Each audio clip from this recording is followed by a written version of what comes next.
So my name is Julia Puebla-Fortier, and I'm the interviewer.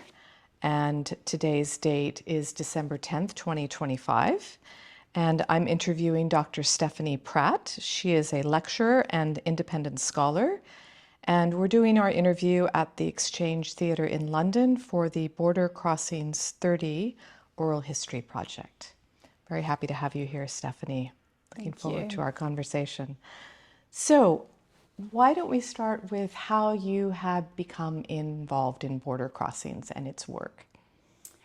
Okay, if I can remember correctly, there was a project to interview Indigenous people here in Britain that Michael and others had been involved in. I don't know all the details, but I was invited to make an interview with another scholar called Professor now, David Stirrup, from the University of York, and he has been a leading scholar of Indigenous studies in England.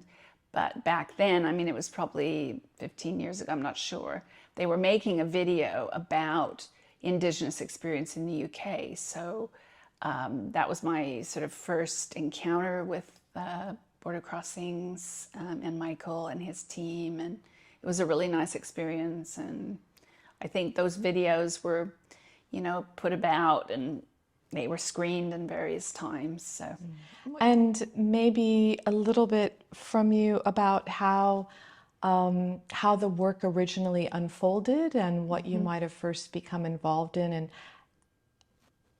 okay, I remember after that interview that there were other times when I was involved with border crossings. Probably just attending the Origins Festival and just being aware of Michael and his many, many activities, you know, his constantly doing things. But I always knew him as a champion. So I, you know, if he asked me, would you be involved? I generally would say yes. And he asked me during the Pocahontas 400-year commemorations, memorialization of her, and her visit to England, he got me involved in another project, so that would have been around 2017, to go to the place where she had stayed in England, in Brentford, at Sion House, which is the Duke of Northumberland's, one of his properties. And she was there right before she passed away and spent some time there. And I think she even met with John Smith, according to John Smith. She met. So it's this place very special to me, and two other young women, I was a little older than them, but we were all women together. We were commemorating her, and we were none of us from her people. None of us were her nation, which is Mattaponi, Pamunkey, and Powhatan. So, you know, that was her group of people who were from that area where the English first colonized in Virginia, what they called Virginia. And so we were very aware that it was special, but that maybe we were stepping on toes. You know, it was like, I think this is the thing about this, when I think about being Indigenous, that we're also very different. And we've got this label Indigenous, and I think it does sometimes blend too much. And so that people forget that we're all very unique. We have unique languages and cultures and ways of doing things. So what we did is we brought something from each of our cultures to that event. The one woman was a drummer and a singer from the Mi'kmaq, and she was making music. The other woman was from the Northwest Coast, and I can't remember their name, but they also brought things from their community, and I brought things from my community, which is Dakota, from South Dakota. So that's where my father was from, and I'm a member of the tribe. So we all did this, and it was very special, and there were some photographs taken. I think a woman's magazine wanted to interview me, so it was a sort of a time of a lot of attention to Indigenous women particularly and their experience, and also the murdered and missing Indigenous women and others. So yeah, so that was just another time in which Michael got me involved. And then he also had an exhibition attached to that event, in which school children and others were brought in to make portraits of themselves based on the very famous Pocahontas portrait. So there was all these sort of side events which added up to something really special. And I think my husband just remembered Michael's opening speech on that night of the exhibition, and he was very touched. And Michael spoke really well about, you know, what he's experienced having been involved for so many years with border crossings. So that was a really special moment in 2017-18, round about that time. Mm-hmm. Okay. Yeah. And maybe you could give us a sense of how that project or other projects that you've done in border crossings intersects with the work that you do outside of border crossings. So where this desire for engagement with a more performance-based kind of work might connect with what you do. Yes, I am not an artist or performer. You said in the introduction, I'm an academic, essentially a scholar of the art history of Indigenous peoples, but mainly from the aspect of how they were represented. So how did all the Europeans and those that contacted and encountered Indigenous people in North America, how did they image them? My PhD was about that. So I'm interested in how images and, if you like, stereotypes and kind of fixated ideas start to happen through the art history. And so when we come to someone like Pocahontas, yes, she was imaged, she was described, there are histories and accounts of her.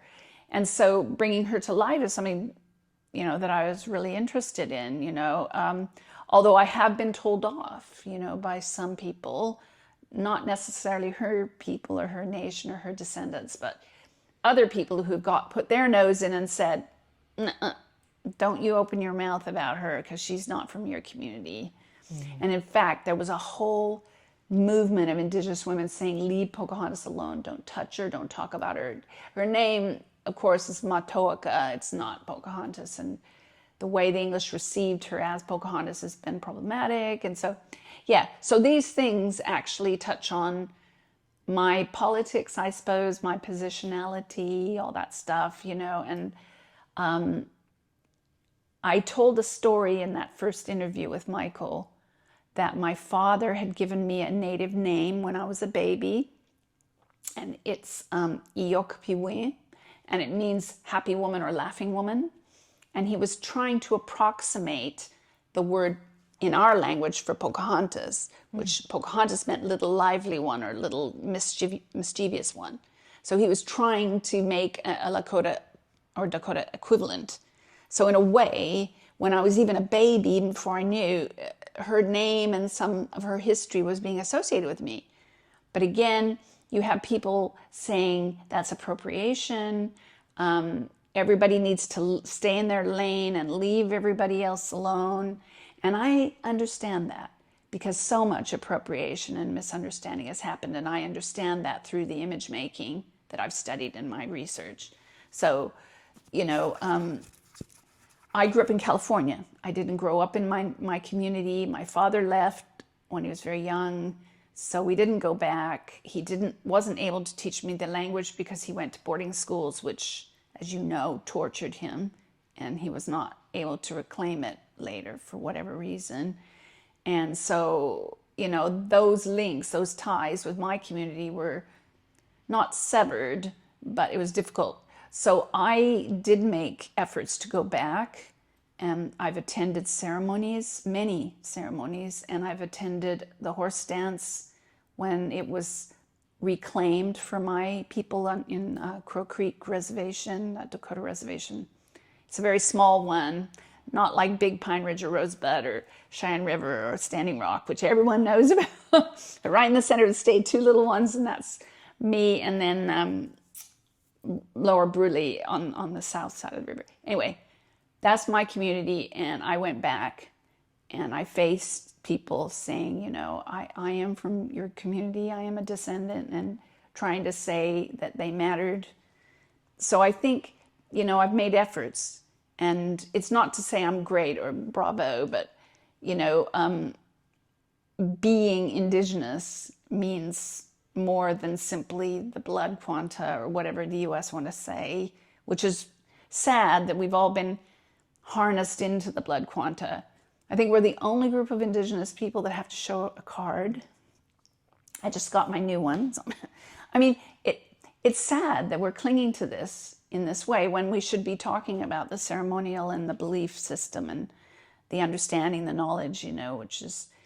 But how this all relates to Indigenous feelings and border crossings is that eventually Michael asked me to be an Indigenous advisor for the Origins Festival. So that got me really involved and kind of standing up as Indigenous, which is hard to do when my mother is from the, I hate to use the word white because to me white is also racist, but she is from the settler communities in Nebraska. My dad was from South Dakota. They met in California. So, you know, we had this kind of diaspora, and my dad was very involved in politics in California, Indian politics. He was very involved, as was my sister.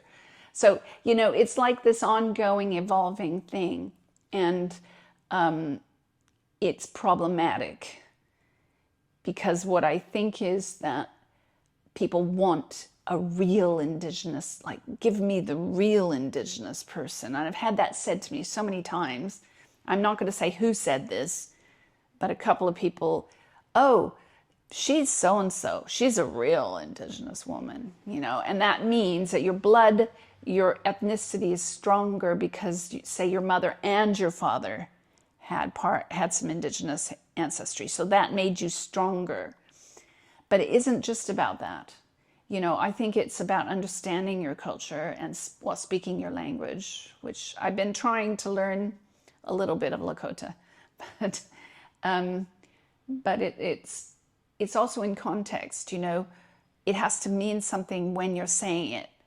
Like so many people I see online and they go, aho.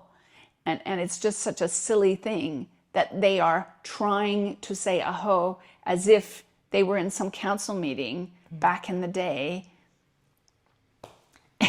I mean, it's not to say I'm not criticizing them. It's the problematics of saying you're Indigenous as maybe the UN defines it, you know, which is political. It's not just I'm born here, I'm Indigenous. Like a lot of people say I'm British Indigenous, and that's problematic. So anyway, without going into the whole detail, and because I was an academic, that has followed me through this process you're talking about in being involved in Indigenous matters, Indigenous studies, Indigenous conferences, and then eventually border crossings and the Origins Festival. And, you know, I said to Michael at the end of Origins Festival that it was very hard for me. And he understood, you know, because there were people there who were dancing, singing, looking, behaving as, or what we in the West think of as Indigenous. And in effect, they are. But then you've got someone like me, and it just feels, I don't know, it feels problematic. But then I think colonialism is creating these problematic issues because it came in with this force and destroyed. I mean, my view is we'll never get back what we used to have. I mean, if I look at my actual relatives on the reservation, and a lot of them are searching around for those deep, deep roots, and they can find them, but in what context? Can they really use the medicine in the same way as they maybe would have done in the 19th century? I don't know. You know, I'm not going to say yes or no, but I feel like I've been close to some really strong leaders in my own community. You know, and I think that's what I wish people would sort of start to address, I guess, is that we're seeing something that is the last glimmer, maybe, of something that was very beautiful and very real and deep and connected. And it's just the advance of technology, or whatever you want to, however you want to say it, is really dimming that, is really challenging that to keep it I mean, yeah, I'm amazed that my life when it began was one thing, and now at the, I'm 67. It's really different. I can't even, I don't know how else to put it. Yeah.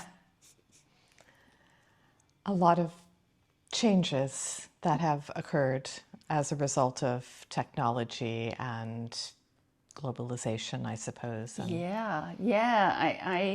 I think the language, obviously, the languages held some really great concepts. And yes, there are people that can speak it, and there are people studying it, and they're teaching it on certain reservations, certain areas. Maybe in somewhere like Australia, which I don't know that much about, but I have been to Australia, and I've met some Indigenous Australian or Aboriginal Australian, and yeah, I feel like their knowledge is stronger somehow, or I don't know, they've kept some kind of kernel. I could be wrong, but I think sometimes we look to others for leadership. And I know that somebody said to me, one of my elders said, when things were bad, we looked to the Blackfoot because the Blackfoot had stayed more toward Canada. I mean, the Blackfoot nations go across the medicine line, but they held something very deep and sacred. And so Sitting Bull, when he was leaving, he went up to stay with the Blackfoot, the Kainai and the Siksika. And he met with Crowfoot, was the leader. And they made a sort of a brotherhood between them. And so some exchange was happening there. And some more knowledge and information was being translated. And, I mean, these things happen with people. You find a friend or an ally, and you kind of get something from them, and it changes you. You're not the same as you were. So I feel like maybe the Native nations need to start talking about how the changes were made and where they happened and who were making decisions at the time, rather than just, I don't know, stay stumm. I think, or maybe we need to listen more. Maybe those histories have not yet been written or not been said, but they will be. what role or what opportunity do you think Origins offered in terms of maybe facilitating that dialogue between different Indigenous peoples, and what maybe how they conceived their culture and the expression of it? Yeah, the festival was wonderful, and I saw so many great performances and really moving pieces. There was one piece I really wanted to see and I missed it. It was one about, I think she was Cree, and something about a kitchen table, and somebody else went to that, and underneath the kitchen table there were all these stories told. And I feel like women sometimes can offer that link, and sometimes can sort of be an ally. And so, yeah, I think I met some really wonderful women leaders at that. And then I think the Maori, some of the dancers were really friendly and very supportive of, but there's also a level at which we don't necessarily see eye to eye with each other. And so there were others that maybe were less allies and more challenging to say, who are you? What are you doing here? What, you don't speak your language, all this kind of stuff, which I've had my whole career. So I should get used to it, like this is going to happen. This is going to come up. But the Origins really, the festival really brought it to a head, because that's where you're performative, you're performing yourself, whatever that means. But yeah, so anyway, yeah, no, it was a really wonderful experience.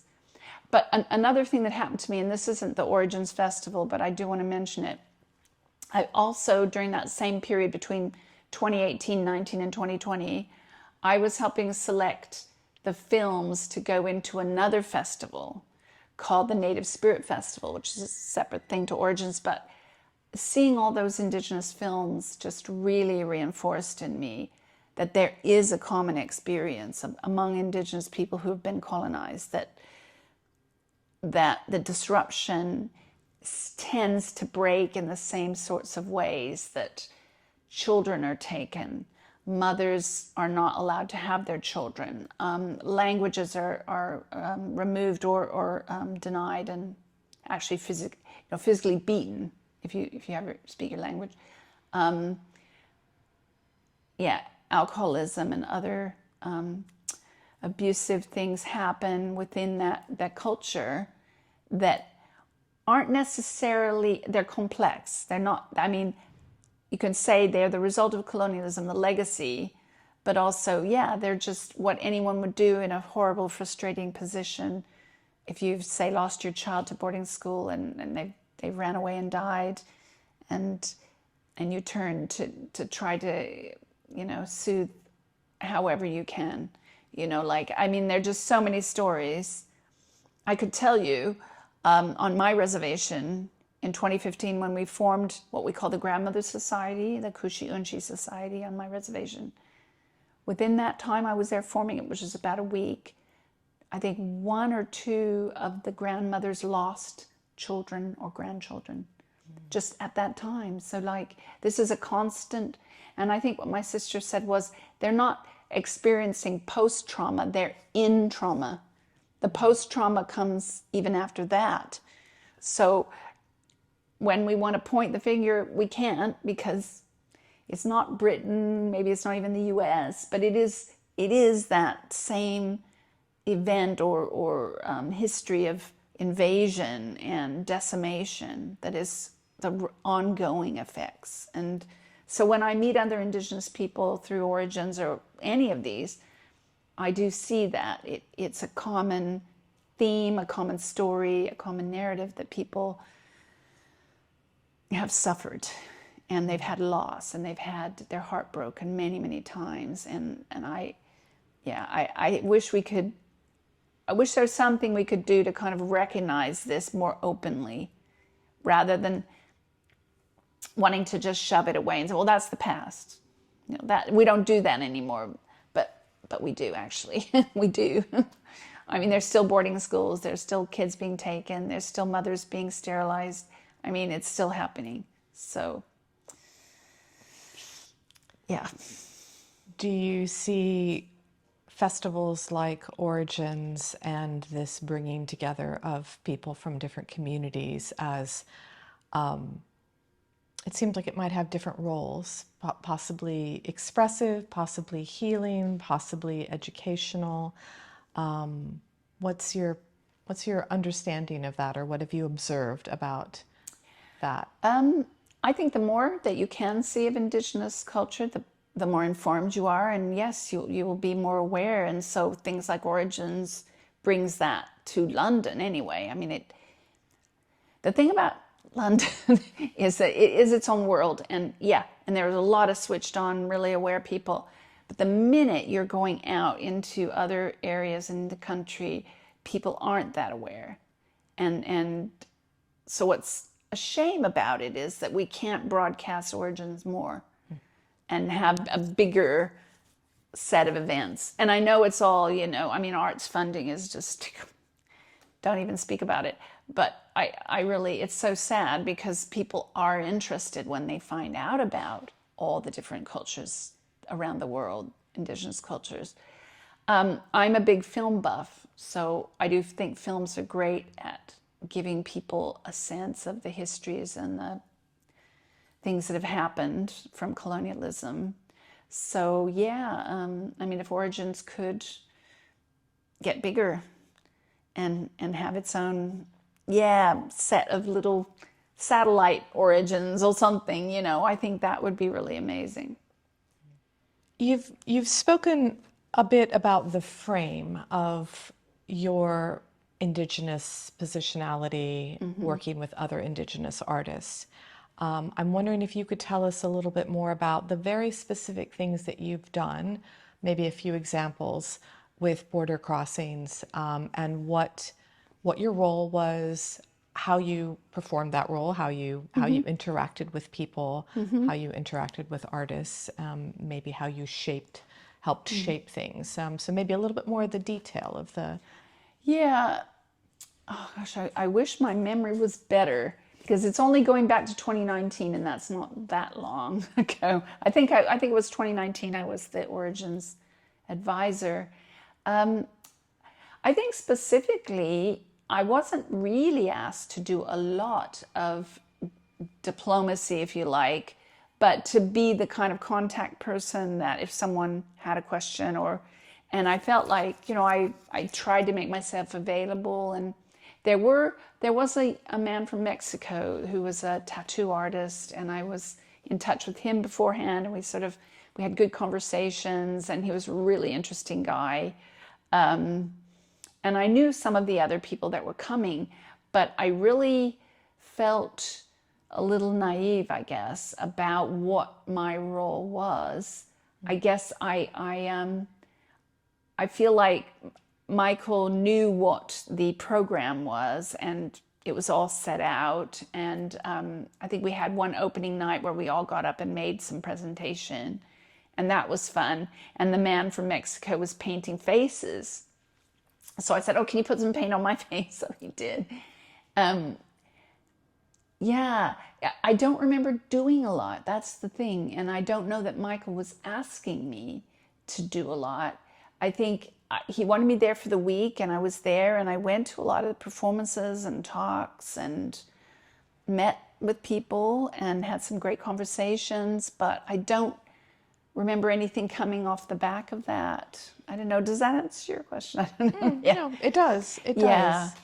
And with the Pocahontas project, it sounds like you were more involved with these artists, Indigenous representatives, in creating something. Yeah, definitely. In fact, one of the people, and I don't remember, Sierra Tassie Baker is they. And they are having an exhibition, or did very recently, in London. I wasn't able to make it because I live so far away. London is actually sometimes a bit of a struggle to get here. Anyway, so I remained in touch with Sierra, and the other woman, and her name is going to escape me, and she was a lovely person, but she went back to North America, as far as I know. She was at Oxford and went back. But, you know, what we had was, you know, a really nice friendship. And I think that is what comes of some of these group dynamics, is that you come together and you really do see eye to eye. And, you know, they were younger than me, and their paths were going differently, but, you know, there was a respect. But I have met others, not necessarily through Origins, where there's not that kind of respect, and you can't expect it from everybody, you know, it's not going to happen. And so I think I was a little bit in fear and trepidation of that, you know, like, who's going to say to me? And I was almost pre-prepared, which is probably not a good mindset for being an advisor. And, you know, I don't know why I'm so, lack confidence, because I know who I am, and I know who my ancestors are, and I know what my dad taught me. And, you know, people want to erase that. I was at a conference at UEA, and a Cree woman came up to me, and we were talking. She said, oh, you know, if your dad goes off and marries a white woman, then you're not Indigenous anymore. She wanted to say that. An Indigenous woman who's got all the details, she can say those things, but what is she really trying to do? You know, I think that's what underlies some of this tension, is the assertion of oneself above and beyond everybody else. And I'm not that kind of a person. I don't say I'm the bee's knees. And so maybe that is part of the problems that I have in really engaging with something like Origins, because, yeah, I mean, I think I could do it if I wasn't any Indigenous. You know, I could be really friendly and get on with people, but it's like a shield as well as a connection. Does that make sense? Yeah. Yeah.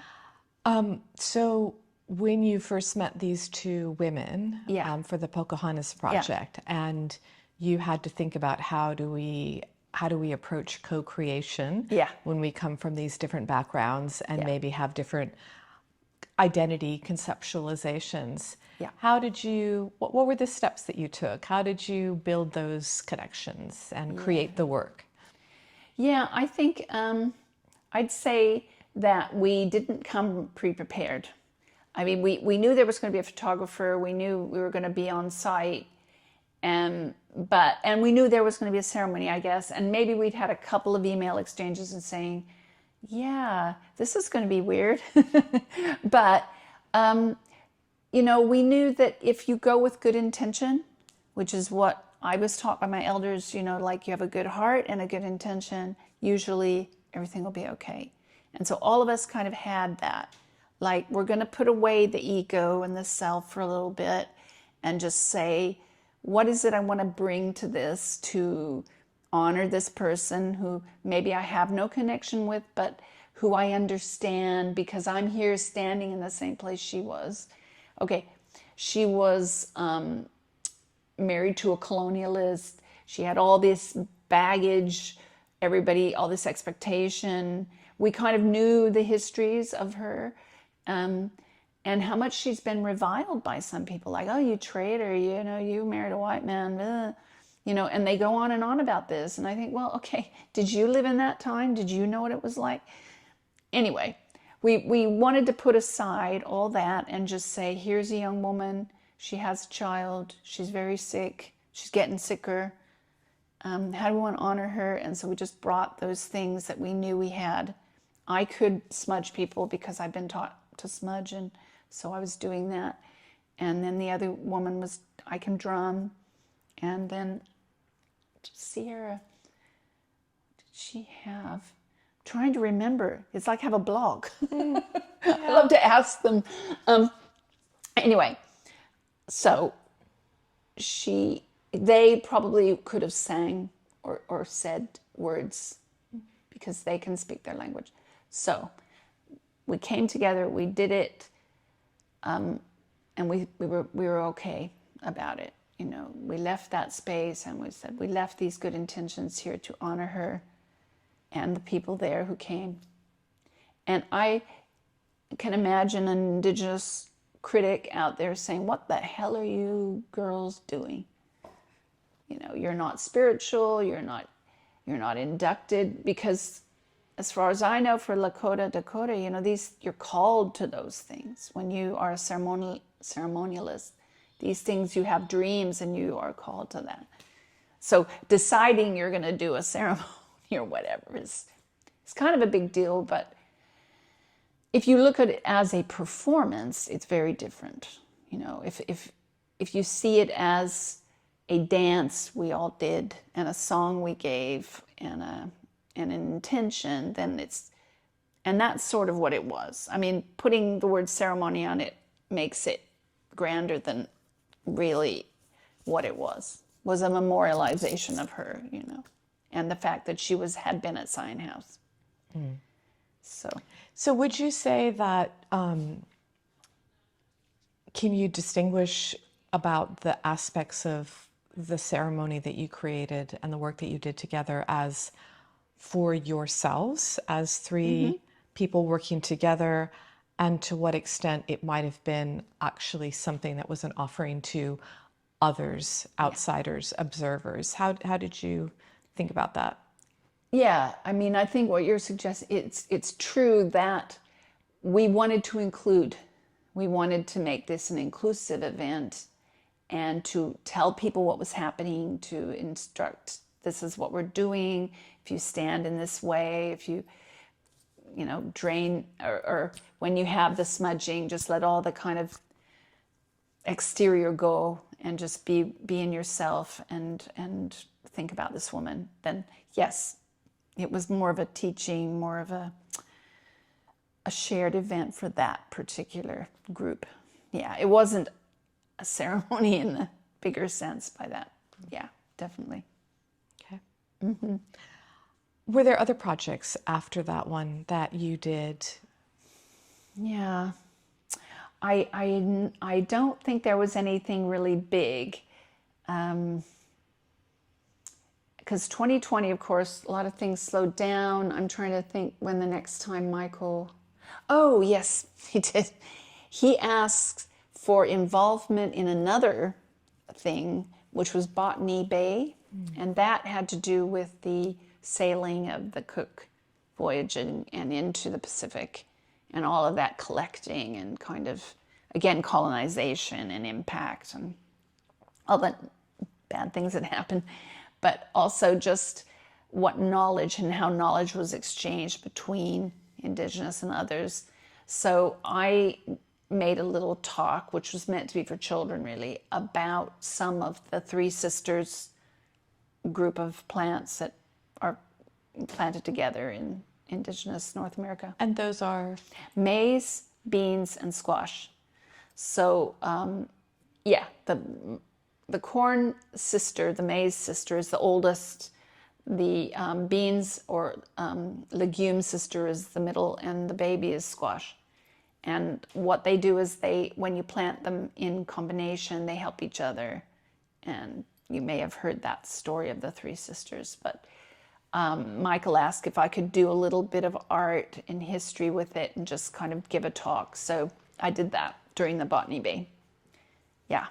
Okay. And that was fun. And I met some people through that, which I've stayed in touch with. There's a man called Nathan Woodworth. I can't remember his last name, but he's from the Karuk Nation and he's from California. And we've stayed in touch. And that's all through the connections with border crossings. So, yeah. So sometimes, things just click and you really get on with somebody. And he and his community are very interested in the museum where I live because there is an ancestral being held within what they call an ihuk cap. It's a young woman's cap that when the woman has reached menarche, they go through a ceremony of this flower dance, and this is a very old example, very original example, so they want to have connection with it. And I've been trying to help because it's in Exeter where I live, so I've been trying to kind of facilitate or do whatever I can do. But these things take time. It's a slow process. But anyway, that happened. That wouldn't have happened if I hadn't done the Botany Bay project with that group. So it sounds like the connections that you make through border crossings also go beyond. Yeah, they have in that case, for sure. Okay. We've talked about your position amongst other Indigenous artists and representatives and what it's like interacting with them. Wonder if you could say something about what you've observed about the interaction between these kinds of projects, these Indigenous awareness and celebration projects, with the local, the community here. Oh, yeah. And what sort of, perhaps which directions it's gone or what it's been able to seed. Yeah, that is a good question. Because I don't live in London, it is really hard to see that impact on the local community. But in Exeter, well, again, like I say, if border crossings could have more of an impact wider, then I think I would be able to tell whether it was... I have to say that I don't think Exeter is very aware at all. And they did recently, the museum gave back, repatriated a whole set of regalia of Crowfoot, the man I mentioned, the Blackfoot man. And that went back in a huge ceremony. And they're still having negotiations with the Blackfoot Nation with that museum. And I think the local community in Exeter were glad that that happened, and they support that. But it's always piecemeal. If something triggers something in a group of people, they'll think, yeah, that's what we're behind that. But they won't always be interested, and they won't, like Pocahontas. That name doesn't really ring a bell with really young kids, probably because they've not seen this Disney film. And it really rings true with older people. You know, like my daughter saw the Pocahontas film, so she knows who that is, and she knows the story from me anyway. But generally, I don't know that people would know about her if you asked. And it's not taught in schools here very much. And that's another thing I do, which is completely separate from Michael and the Border Crossings, is I've been working with Sheffield University, who have a big project to teach history in schools. Teach Indigenous history as told by Indigenous and from an Indigenous perspective. So they're having a big conference in January, but they're another group that's trying to kind of work into the interstices in the curriculum, because they always have to have the tutors and they always have to have World War II. But you can filter in little narratives, and David Stirrup, the person I mentioned, he's also involved with Sheffield. So, sorry, I shouldn't touch the mic. Anyway, just to say that it's a big thing when an Indigenous perspective has impact. It's a very big thing in England, because normally, I think, in Britain, people will accept others from lots of different places, but Indigenous North America or Indigenous South America, it doesn't get a lot of recognition here. I don't know, did you see the David Olusogun Empire thing recently? No. Because on it is a really good friend of mine, Melinda, and it was just a little bit of it, but it was about current people's feelings about British Empire, current Indigenous and other people's feelings. And when it's, say, someone from India, it's like it has a real impact and a power, like the Raj and this happened and this happened. But when you hear stories about, say, Pocahontas or the invasion by the Pilgrims or whoever, British people, I don't know, they don't really necessarily feel that impact. Mm. I mean, I was involved in the Mayflower stuff too in 2020, and people didn't know the Mayflower. They didn't know. The artists who I was working with in Plymouth, they applied for a grant to get money to do an art project on the Mayflower, and they didn't, when they first applied, didn't even know what the Mayflower was. So I think there's a level at which British people aren't going to recognize Indigenous American issues. It's almost like it's been erased from the memory or the curriculum or whatever. So I think for Michael's project and for getting Border Crossings, there are certain things that I know he can really push forward, and anything with the Pacific is just, it's so much more tangible for British people, and I don't know why that is. Or even South America. But when you go to North America, there's a blanket over the whole country, and that blanket is Americans. You know, and that's who British people think of when they think of America. And so the Indigenous are storybook people. They're people that were in the films. Mm. You know, they're not real people. I think that's still a problem, I would say. Mm. So quite interesting. Yeah, that is interesting. That would be an interesting thing to discuss in an Origins festival, you know. But, you know, I feel with some of these festivals that it's all about celebration and not really about talking about the realities too much. I mean, I'm not saying that about Origins necessarily, because I didn't attend every single event, and I know there were heavily issued things in Origins, but I haven't been involved in discussions like that. So, yeah, I don't know. Interesting, because as you say, there's an intersection of so many different issues, right? There are historical issues, there are current, you know, living issues. We, I think, maybe see more connection being made with environmental issues in Indigenous communities. Perhaps, yeah. And yeah, so maybe I think what you're calling for possibly is that broader dialogue, broader lens. Yeah. I think when we say inclusive, we want to have everybody, even if the community we're talking about is 100 people, like say the Karuk speakers, you know, there's maybe 4 or 5 people left who speak the language. But it to me, it all matters. You know, like I know that the issues of Windrush are huge, and we need to talk about them and look at them. But we also need to look at what happened in Mayflower and how that's still impacting, you know, and those were English people. So I think, yeah, I think it's a kind of erasure of memory, something. So going forward, at Border Crossings, the impact of Border Crossings work on your own work, what would you imagine could be an interesting new project or new cultural exchange or performance? Yeah, gosh, that's good because there are so many good things. I suppose because I've been involved in a film festival in Native Spirit, I think film festivals would be great.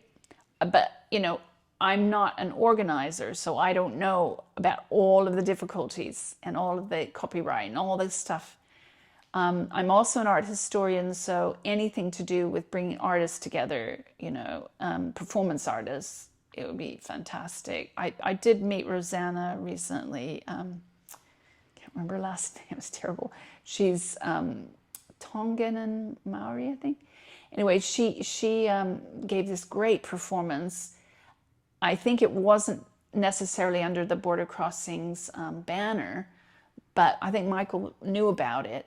But, you know, it's just, yeah, those kind of people need a bigger stage. You know, they really need to be in some event that brings together all these kinds of leading Indigenous people and needs a venue that, yeah.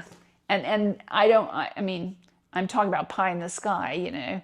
It's not necessarily going to be gifted, but yeah, I think people would be interested. I really do. I think in London anyway, because you've already got a captive audience. You've already got people that want to go to these things. Whether you could take that around the country, I don't know. But yeah, I think a traveling set of performances would be amazing. Mm-hmm. And what advice or guidance would you give to other artists who might be engaged in projects with Indigenous artists or Indigenous communities? Here in Britain. Yes, here in Britain.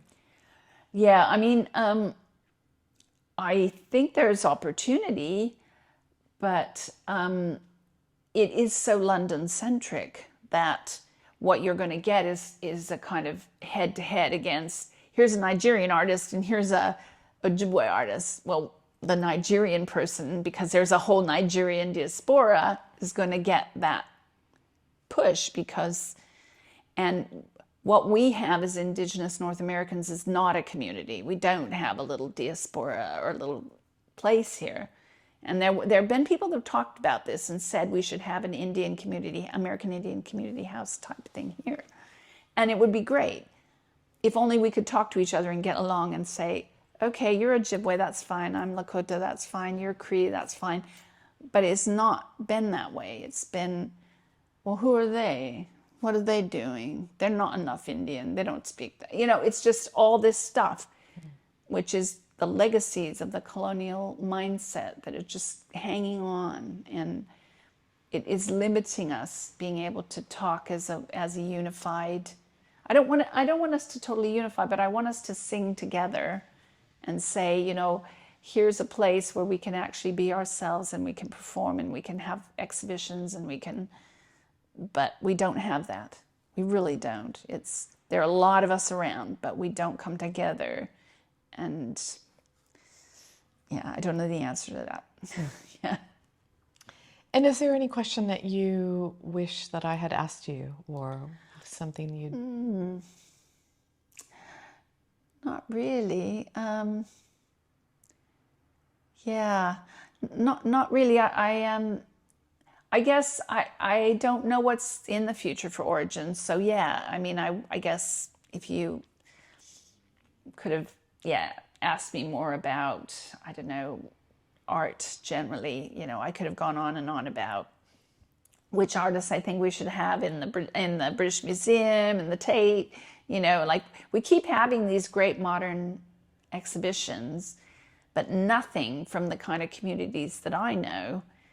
But we really need somebody, I suppose, that's the culture minister, really, to be saying things. You know, we need some leadership from people saying, yes, we have to represent the Indian subcontinent and African peoples and other diasporic peoples, but we also have to have a place for Indigenous peoples because we really, really have impacted them. And the culture ministers are not saying those things. You know, if anything, they're talking about sport, because culture, media, and sport, isn't it? And it's just, yeah. I'm not dissing sport, but I think it gets a lot, whereas culture and art people don't get a lot. So, yeah. I probably would have talked about that. Well, I'm glad that you mentioned that, Yeah, because I think that's, you know, it's really important. I think it's a powerful message, actually, that Indigenous communities are part of this diaspora, even if they aren't necessarily visibly resident here, right? But it's part of that colonial legacy, Yes. which the United Kingdom participated in. Yeah, definitely. Yeah.